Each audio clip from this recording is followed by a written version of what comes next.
When I tell people that you are the sum of the 5 people you spend the most time with, everyone agrees. They go, yeah, that's probably true. The 5 people you spend the most time with, that's what you're going to end up like. They say, yeah, that's true. And then they continue to hang around with people who they don't want to be. Why? There has to be a point where you sit and go, okay, you're my friends, etc., etc. I love you guys. Yeah, we can talk, whatever. But I'm on a different life path. You have to leave some people behind. If you were to come hang out with me and you were in a room with me and my 5 friends, you'd feel self-conscious. You're right. You don't feel self-conscious with your friends. Because you only you only surround yourself around people that are on like your level. I'm with killers. We're fucking monsters. If you were to come hang around with me and my crew, you would be self-conscious. And that self-consciousness would motivate you, or they would certainly instill the discipline required for you to change. You don't feel self-conscious amongst your peers. That's why you don't change. If you were to get in a room and you're the only person who ain't a fucking monster, you'd want to become a monster. That's life. That's humanity. I was really thinking about how grateful I am for the friends I have. You know, a lot of people you wouldn't realize, but a lot of people don't really have genuine friends. So in this video, I just kind of want to some points that I realized of instances where you may want to reconsider if you should give up your friends or not, and if you want to even tell them that you're on self-improvement. So my first point here, you need to identify who's helping who in the friendship.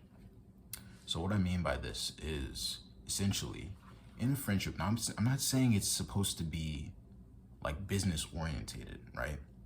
But I feel like when there's a friendship, both parties in the friendship should be getting something out of the other person, whether it be motivation. Who's gonna carry the boats and the logs?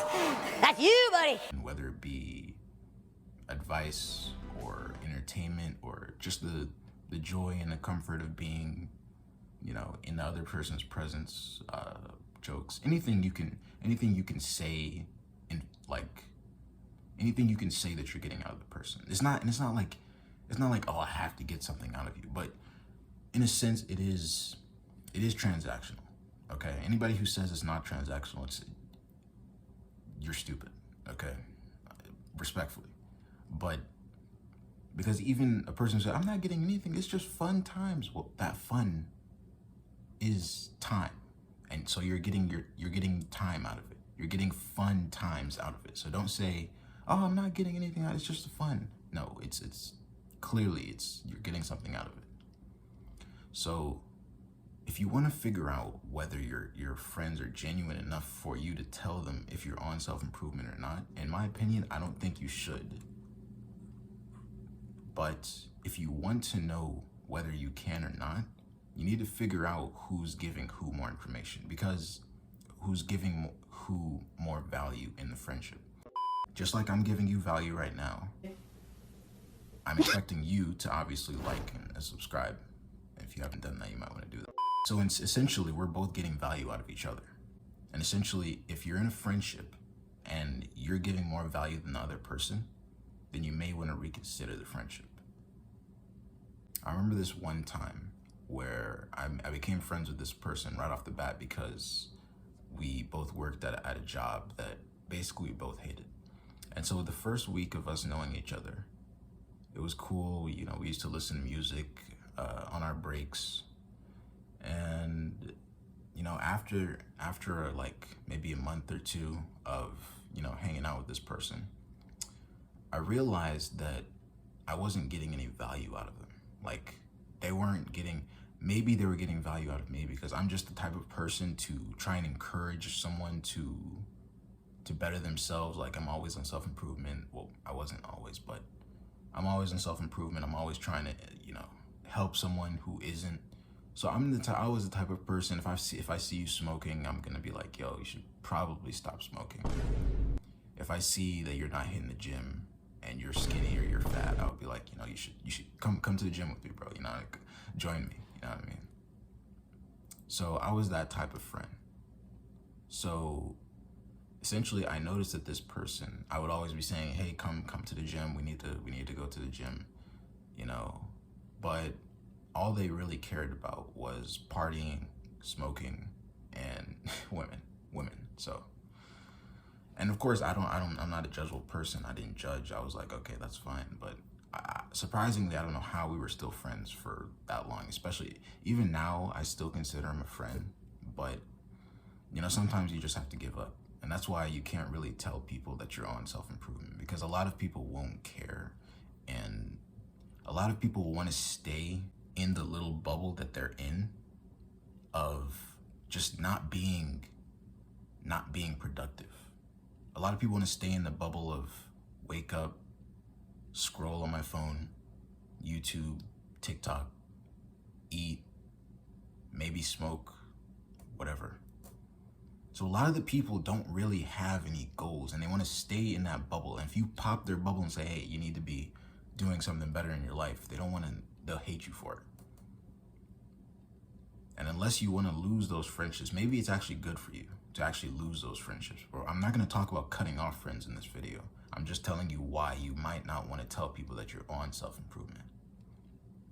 And so if you're actually thinking about doing this, because a lot of people, especially when you get on self-improvement, you want to tell everyone, you want to get people on self-improvement with you, but it's not always the best idea to do, especially with people who don't have the same mindset as you.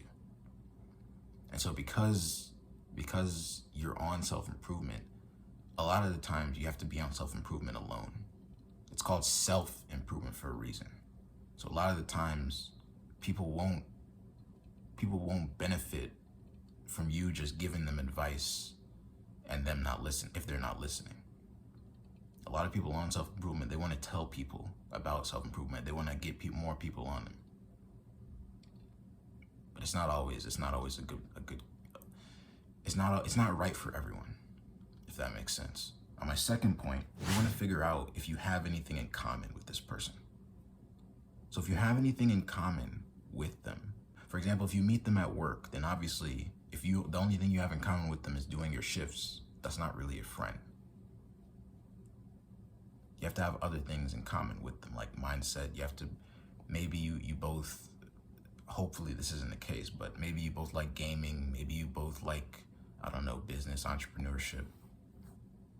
It has to be something tangible that isn't just, hey, we're both working here, so we're gonna become friends. Hey, we both smoke, so we're gonna become friends. Hey, we're both playing video games, so we're gonna become friends. That's not tangible long term. And it was funny because I realized that this was the case for me when I had friends. Almost 99% of my friends were smokers. I was the only person I've never smoked in my life. And funny enough, being around those people made me not want to smoke even more. But I still consider them friends, because in that environment, if they weren't my friends, I wouldn't be friends with anyone, because there was only 1%, probably less than 1% of people in that environment weren't smokers. And so the only way I could even make friends was to be friends with smokers. We would actually leave our jobs, but like essentially when we were working, and I used to work in a travel agency, right? So within the travel building, once we were on our breaks, we would leave, not all of us, but if you happen to go outside and someone else was on their break, you would just meet up with them. You would walk outside the building, because you couldn't smoke inside the building. So you'd walk outside the building and outside of the company grounds. And then once you get outside, you would basically walk like 10 minutes down just so they could smoke. And because weed wasn't legal where I used to live and where the company is, obviously, people would basically just like hide and smoke weed, and I would just be standing there like just watching them, not judging, but it's kind of sad to watch, to be honest. But, and I'm not saying this to sound high and mighty, because essentially I wasn't really doing anything either. I tried to, but I wasn't really helping them. I didn't really care back then. I was just curious. And so the fact that I didn't help them, I was basically doing nothing. So I wasn't getting anything out of it either. They weren't getting anything out of it, and I wasn't getting anything out of it. We were each getting just the company of ourselves out of the relationship, out of the friendship. And so if that's the case for you, you might as well just get rid of them. Either get rid of them, or, you know what, we're not even gonna say get rid of them, but definitely you don't want to tell them that you're on self-improvement, because they won't resonate with you. So A lot of people may think this, but you definitely know when someone's on self-improvement, when someone will agree with you and want to be on self-improvement with you rather than if they're not. Like, obviously, if you have a friend and they have dyed blue hair and they believe in liberalism and all the leftist stuff, you may not want to tell them about self-improvement. They're not gonna be the types to be in the gym with you.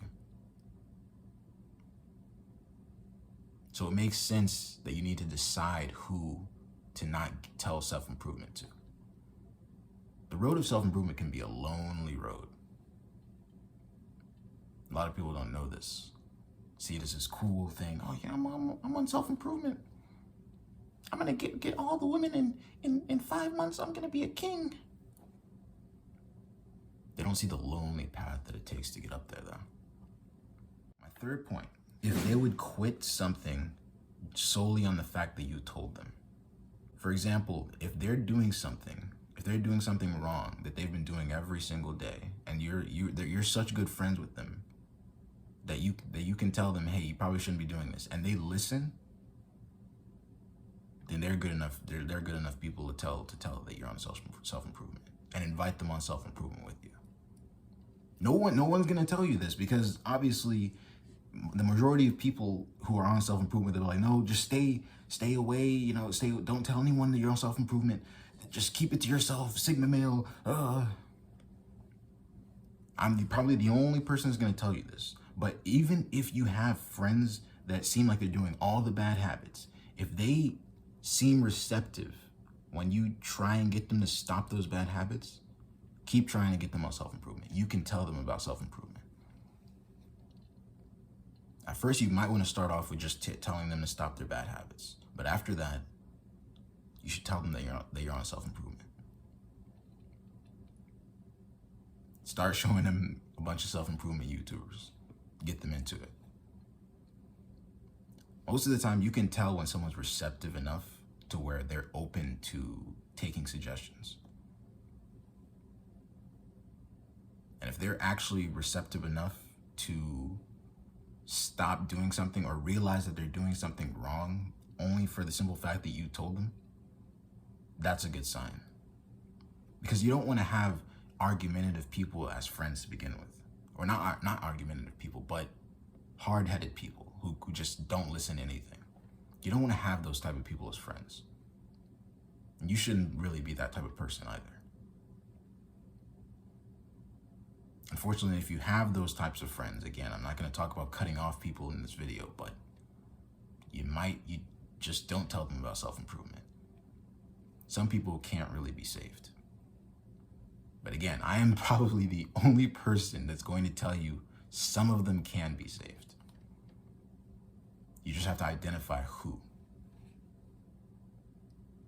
And it's up to you to actually try and go save them.